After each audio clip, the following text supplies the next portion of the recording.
क्या होगा अगर पूरी दुनिया में से गुर्बत खत्म हो जाए और सबके पास एक जितनी दौलत आ जाए? वेल, इसका सिंपल आंसर है दुनिया डिस्ट्रॉय हो जाएगी। दुनिया में रहने वाला आज तक का सबसे अमीर इंसान मानसा मूसा था, जो कि माली का एम्परर था, जिसके पास बेइंतहा गोल्ड था। एक बार मानसा मूसा इजिप्ट में से गुजर रहा था, तो वहां से गुजरते हुए उसने इजिप्शियन इकोनॉमी को बैंकरप्ट कर दिया था, क्योंकि मानसा मूसा ने इजिप्ट में रहने वाले लोगों में टनों के हिसाब से गोल्ड बांट दिया था, जिसकी वजह से वहां पे रहने वाले लोगों में गोल्ड बहुत ज्यादा आ गया था और चीजों की डिमांड इंक्रीज हो गई थी, लेकिन सप्लाई कम थी और वहां पे गोल्ड की वैल्यू गिर गई थी, जिसकी वजह से इजिप्शियन इकोनॉमी कोलैप्स कर गई थी।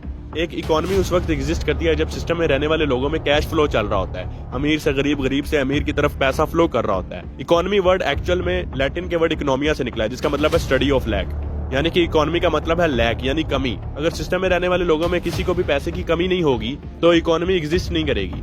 एक इकोनॉमी कैश फ्लो और सप्लाई और डिमांड के ऊपर एग्जिस्ट करती है। मैंने आपको पहले भी जिम्बाब्वे की मिसाल दी थी। जिम्बाब्वे ने 2007 और 2008 के अंदर more than 100 trillion Zimbabwean dollar को प्रिंट करके अपने लोगों में बांट दिया था और उस वक्त जिम्बाब्वे में रहने वाला हर इंसान बिलियनियर बन चुका था, जिसकी वजह से लोगों में पैसा बहुत आ गया था और चीजों की डिमांड इंक्रीज हो गई थी, लेकिन सप्लाई कम थी, जिसकी वजह से उनकी इकोनॉमी कोलैप्स कर गई थी और उनकी करेंसी भी खत्म हो गई थी। आज के टाइम पे वहां पे यूएस डॉलर को यूज किया जाता है। अगर आज के टाइम में दुनिया में रहने वाले लोगों में पैसे की कमी खत्म हो जाए तो दुनिया की सारी इकोनॉमीज खत्म हो जाएंगी और दुनिया में जितनी भी कंट्रीज हैं उनकी सारी करेंसीज भी खत्म हो जाएंगी। इसी तरह की इन्फॉर्मेटिव वीडियोस के लिए आप मेरे यूट्यूब को भी सब्सक्राइब कर सकते हैं।